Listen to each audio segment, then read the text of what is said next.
Bloccata sullo 0-0 la capolista Regina da un Matera improvvisamente cresciuto e che nella ripresa ha addirittura messo in difficoltà gli uomini di Ferrara, che pure avevano affrontato la partita con estrema determinazione e in chiave offensiva.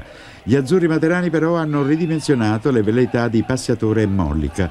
Sotto la regia difensiva di De Ruggiero hanno preso fiducia fino a giungere nel finale a far barcollare il pur forte pacchetto difensivo dei calabresi.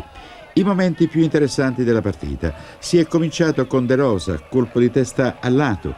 Ha risposto dall'altro lato Mollica con un diagonale da brivido.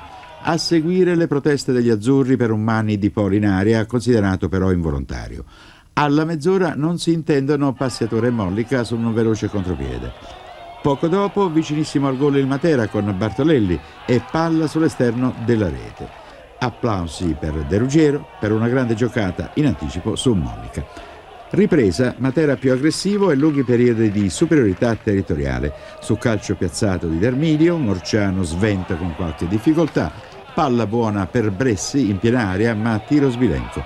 Un successivo colpo di testa di Giacchetta non impensierisce Bruno e il Matera continua a premere.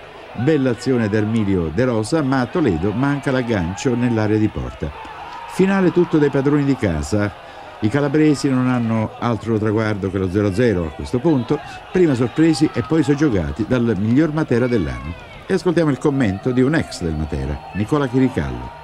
Io penso che il risultato è giustissimo, però il Matera ha sbagliato 2 gol già fatti nel secondo tempo. Però la Regina si vede che è una squadra che dovrebbe andare in B, che è una squadra molto sostenuta in tutti i reparti.